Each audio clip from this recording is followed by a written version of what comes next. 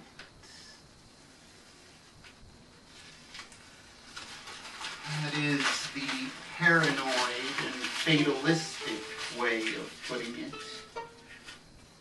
That's just how they put it after all volcanoes had collected all their shadows. As I stand accused, that's how they put it just before they cut me loose. I had told the story. There's nothing to contest. I got what I was after in the end, on a raft tucked inside the ocean's endless endlessness, on a raft left on a featureful expanse, with features ever altered as feathers ever twist, and creatures can be conjured against your every wish. In the lapping depths of night, when the stars have crawled into the sea, just a sliver of the moon remains. The Bemtide comes and it comes singing, sighing with the breath. Distant volcanoes collapsing and sails hanging slack. Bemtide comes and it comes singing. It has tendencies for that. It comes to a rest. It rests just beneath the raft. I can't bring myself to look over the side, but I can hear it singing.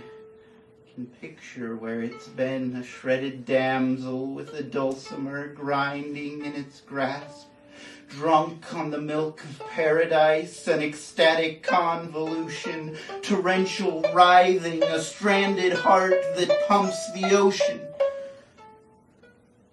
A maelstrom.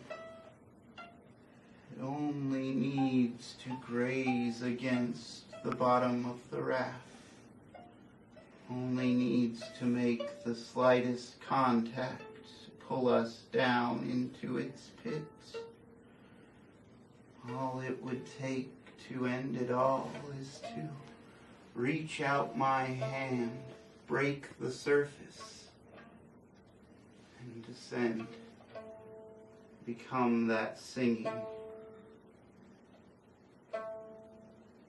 Now is when I get a vivid picture of the end that I was after. I am an envoy, cut loose with an ending in search of its beginning, still with me in its entirety. I can picture a cork afloat, a mirror image, unfettered, still on course, feigning weightlessness, a waiting game, carrying a torch.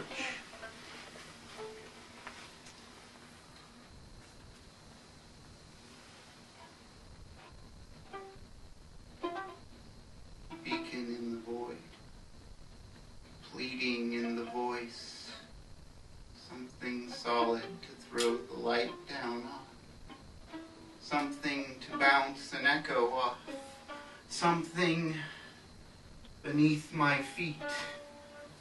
Sails slack, the tale carries on, having passed with soft caress through a multitude of worlds, floats inland, landing softly on this pillow, holding down.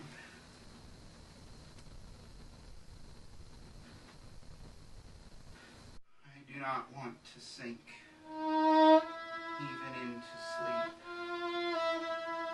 I am too heavy to sleep sound.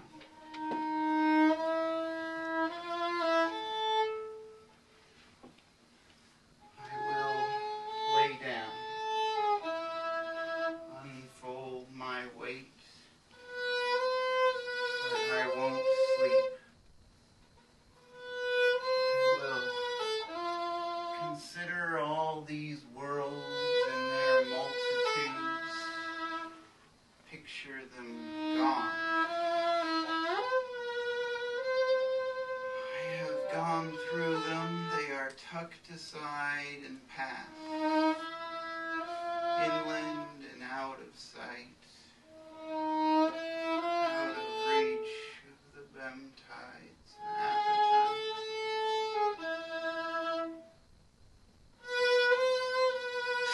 Not sleeping, rebuilding them as fortresses unfettered, washed away. There is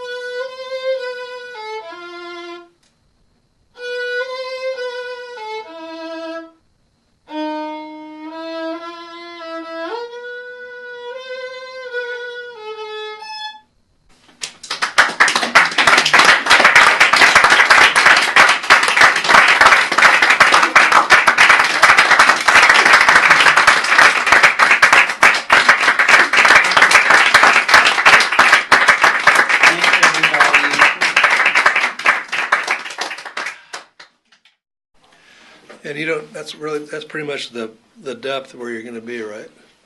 yeah, The whole time? right. Okay. You're